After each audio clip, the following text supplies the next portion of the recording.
हिमालय, जिसे हम भारत की सुरक्षा और एशिया की जीवन रेखा मानते हैं, क्या वही अब एक बड़े खतरे का संकेत दे रहा है? अब क्या है पूरा मामला, करता हूं सभी जानकारी आपसे साझा। मेरा नाम है Ashish Gupta and welcome to the लहर।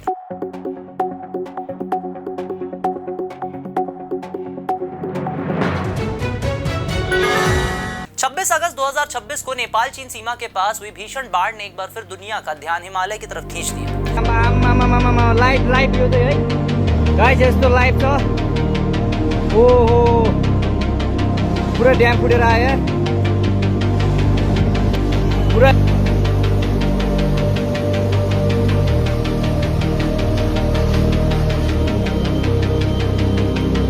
यह इलाका सिर्फ बर्फ से ढके पहाड़ों और खूबसूरत घाटियों के लिए महत्वपूर्ण नहीं है, बल्कि दुनिया के सबसे सक्रिय भूगर्भीय क्षेत्रों में से भी एक है। भारत, नेपाल, चीन और पाकिस्तान की भौगोलिक स्थिति इसी हिमालयी व्यवस्था से जुड़ी हुई है। करीब 5 से 5.5 करोड़ साल पहले भारतीय प्लेट उत्तर की ओर बढ़ते हुए यूरेशियन प्लेट से टकराई थी। इसी टक्कर से हिमालय का निर्माण हुआ, लेकिन यह टक्कर आज भी जारी है। भारतीय प्लेट हर साल करीब 15 से 21 मिलीमीटर की गति से यूरेशियन प्लेट की तरफ बढ़ रही है।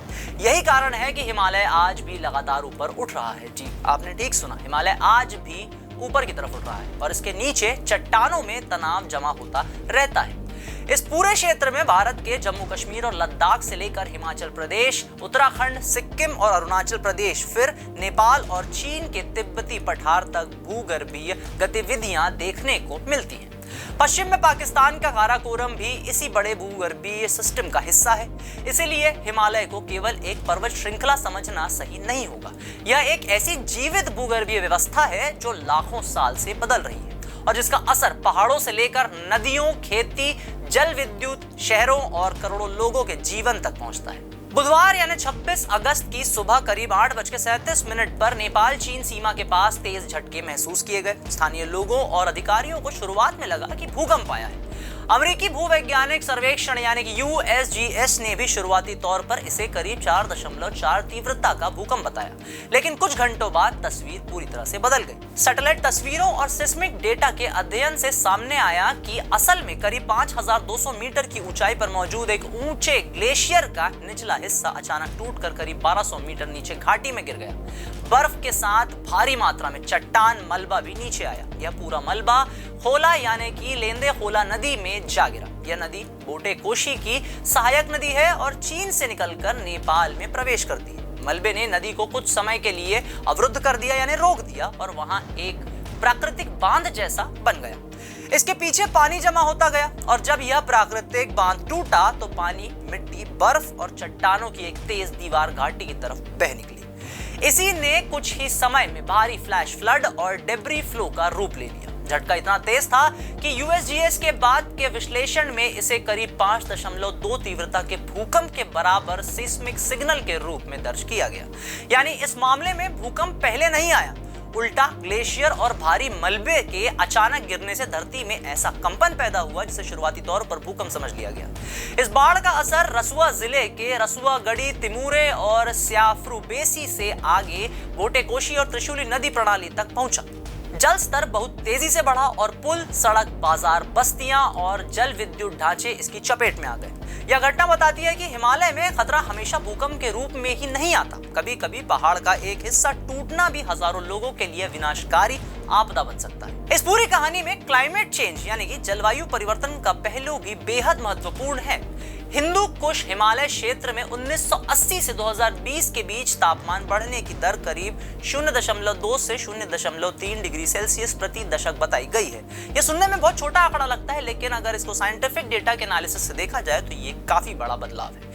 कई ऊंचे क्षेत्रों में वार्मिंग की रफ्तार वैश्विक औसत से करीब दुगनी रही है। बढ़ते तापमान का असर ग्लेशियरों पर पड़ रहा है। ग्लेशियर तेजी से बर्फ खो रहे हैं, उनकी मोटाई घट रही है और कई जगह ग्लेशियरों के आसपास बनने वाली झीलों का आकार धीरे धीरे बढ़ रहा है। जमीन के अंदर मौजूद परमाफ्रॉस्ट यानी कि स्थायी रूप से जमी बर्फ के पिघलने से भी पहाड़ी ढलान कमजोर हो सकती है। जब बर्फ और चट्टानों के बीच पानी पहुंचता है तो वह ढलान को अस्थिर कर सकता है। इसके कारण ग्लॉफ यानी कि glacial lake outburst flood, glacier collapse, ice rock avalanche, landslide और डेब्री फ्लो जैसी घटनाओं का खतरा बढ़ जाता है।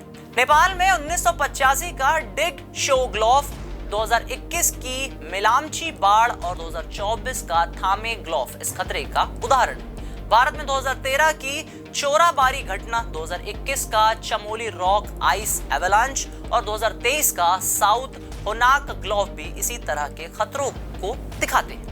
लेकिन वैज्ञानिक तौर पर यह कहना जरूरी है कि हर आपदा का सीधा कारण ग्लोबल वार्मिंग नहीं होता। किसी खास घटना का तत्काल कारण भारी बारिश, बर्फ का पिघलना, कमजोर चट्टान, ग्लेशियरों का टूटना या एवलांच भी हो सकता है।